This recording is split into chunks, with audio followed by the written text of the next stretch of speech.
نحمده ونصلي على رسوله الكريم اما بعد فاعوذ بالله من الشيطان الرجيم بسم الله الرحمن الرحيم رب اشرح لي صدري ويسر لي امري واحلل عقدة من لساني يفقهوا قولي رب زدني علما اللهم فقهنا في الدين ربي يسر ولا تعسر آمین یا رب العالمین۔ سورۃ البقرہ پارہ نمبر 1 آیت نمبر 122 123 اور 124۔ سب سے پہلے تفسیر پھر لفظی ترجمہ انشاءاللہ تعالی۔ یا بنی اسرائیل اذکروا نعمتی التی انعمت علیکم وانی فضلتکم علی العالمین واتقوا يوما لا تجزي نفس عن نفس شيئا ولا يقبل منها عدل ولا تنفعها شفاعة ولا هم ينصرون۔ وَإِذِ ابْتَلَىٰ إِبْرَاهِيمَ رَبُّهُ بِكَلِمَاتٍ فَأَتَمَّهُنَّ قال إني جاعلك للناس إماما قال ومن ذريتي قال لا ينال عهد الظالمين۔ آیت نمبر 122 اور 123 میں اللہ سبحانہ تعالیٰ بنی اسرائیل کو اپنے انعامات یاد کروا رہے ہیں۔ ان آیات کے تکرار سے مقصود بنی اسرائیل کو اللہ کے انعامات یاد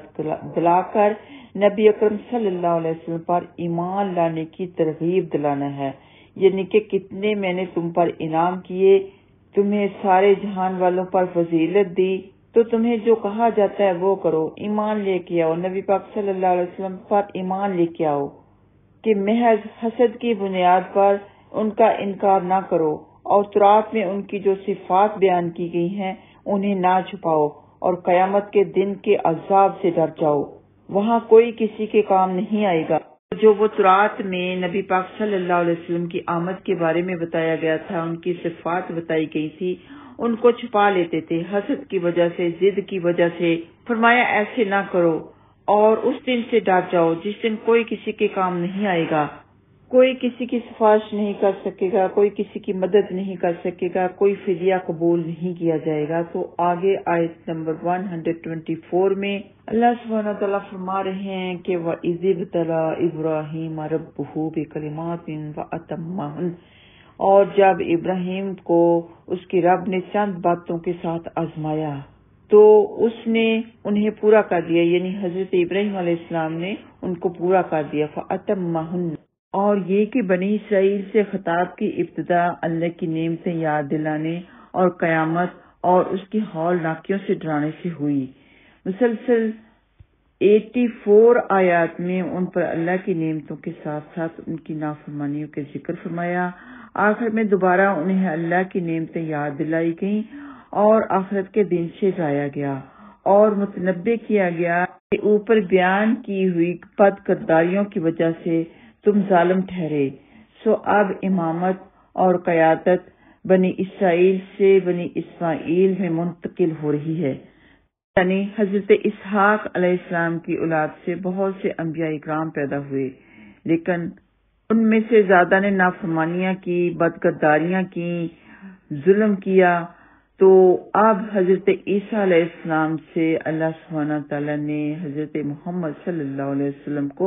مبعوث فرمایا، جس کی دعا حضرت ابراہیم علیہ السلام نے کعبہ کی بنیادیں اٹھاتے وقت کی تھی۔ مقصود ان آیات کا اور پچھلی تمام آیات کا اہل کتاب کو رسول اللہ صلی اللہ علیہ وسلم پر ایمان لانے اور آپ صلی اللہ علیہ وسلم کی پیروی کرنے پر ابھارنا ہے۔ بعض مفسرین نے ان باتوں کو، یعنی کہ اللہ تعالیٰ نے حضرت ابراہیم کو آزمایا، ان سے مراد والد، قوم اور بادشاہ کی توحید کی دعوت، بت پرستی، ستارہ پرستی اور شاہ پرستی کی تردید، آگ میں پھینکے جانے پر صبر، پھر ہجرت، مصر کے جبار کی دست درازی کے باوجود استقامت، بیوی بچے کو وادی غیر ذی زرع میں چھوڑنا، اکلوتے بیٹے کو ذبح کرنے پر مکمل آمادگی کو لیا ہے کہ ان سب باتوں سے اللہ تعالیٰ نے حضرت ابراہیم علیہ السلام کو آزمایا، فَأَتَمَّهُنَّ، تو اس نے انہیں پورا کر دیا۔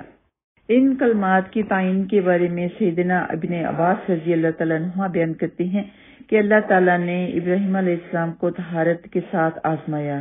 جن میں 5 چیزیں سر سے متعلق ہیں اور 5 چیزیں باقی جسم سے متعلق۔ سر سے متعلق جو چیزیں ہیں ان میں مونچھیں کاٹنا، کلی کرنا، وضو کے دوران میں ناک میں پانی چڑھانا،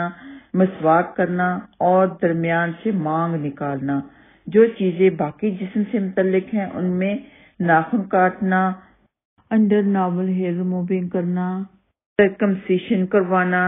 بغلوں کے بال نوچنا اور بولو براز کے بعد پانی سے استنجا کرنا۔ یہ تفسیر طبری میں موجود ہے اور صحیح احادیث میں نبی پاک صلی اللہ علیہ وسلم نے ان امور کو فطرت میں سے شمار کیا ہے۔ سیدنا عائشہ صدیقہ رضی اللہ تعالیٰ عنہا بیان کرتی ہیں کہ رسول اللہ صلی اللہ علیہ وسلم نے فرمایا 10 باتیں فطرت سے ہیں: مونچھیں کاٹنا،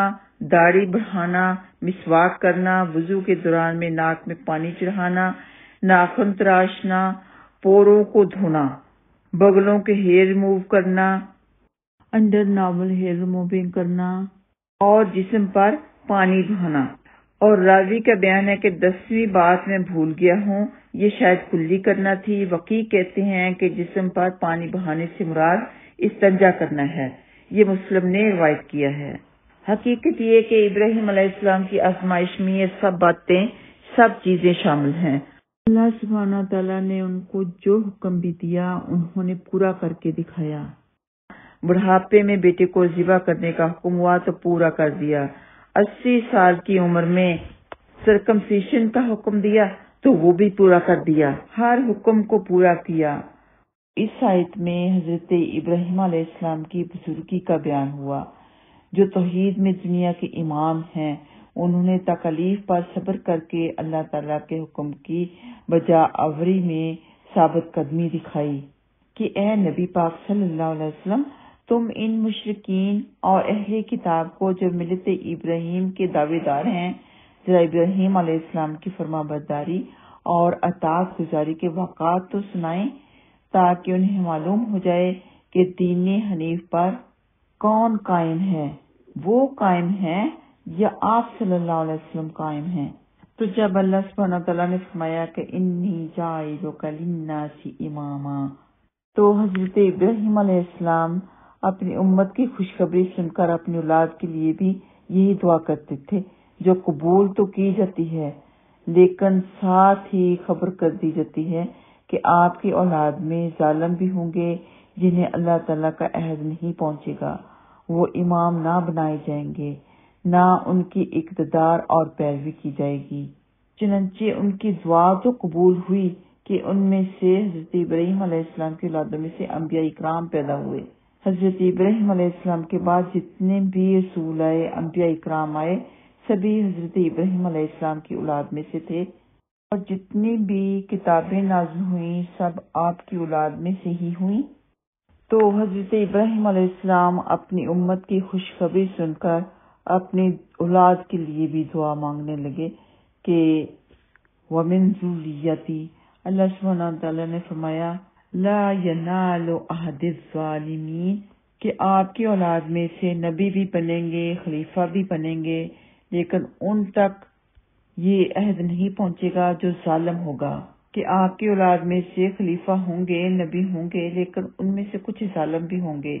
ان تک یہ عہد نہیں پہنچے گا، وہ امام نہیں بن سکیں گے، نہ ان کی اقتدار اور پیروی کی جائے گی۔ تو ظالم شخص جو ہوتا ہے وہ خلیفہ بھی نہیں بن سکتا، حاکم بھی نہیں بن سکتا، مفتی بھی نہیں بن سکتا اور گواہ بھی نہیں بن سکتا۔ آئیے آتے ہیں لفظی ترجمہ کی طرف۔ یا بنی اسرائیل، اے اولاد اسرائیل، اذکروا، تم سب یاد کرو، نعمتی، میری نعمت کو، التی، وہ جو انعمت، میں نے انعام کی، علیکم، تم پر، اور انی، بے شک میں نے، فضلتکم، فضیلت دی تم کو، علی العالمین، جہان والوں پر، واتقوا، اور تم سب ڈرو، یومن، اس دن سے، لا تجزی، نہ کام آئے گی نفسن کوئی جان ان نفسن کسی جان کے شیان کچھ بھی ولا اور نہ ہی یقبل و قبول کیا جائے منہا اس سے عدلون کوئی بدلہ ولا اور نہ ہی تنفعها فائدہ پہنچائے گی اس کو تنفع فائدہ پہنچائے گی ہاں اس کو شفاعہ کوئی سفارش ولا اور نہ ہی ہم وہ سب ینصرون سب مدد کیے جائیں گے وَإِذْ اور جب ابتلا آزمایا ابراہیم کو ربہ اس کے رب نے بکلمات چند باتوں سے فَأَتَمَّهُنَّ تو اس نے پورا کیا اس کو فَأَتَمَّ پس پورا کیا ہن اس کو قال اللہ نے فرمایا انی بشک میں جاعلک تجھے بنانے والا ہوں للناس لوگوں کا امام قال اس نے کہا ومن ذریتی اور میری اولاد سے بھی قال فرمایا لا ینالو نہیں پہنچے گا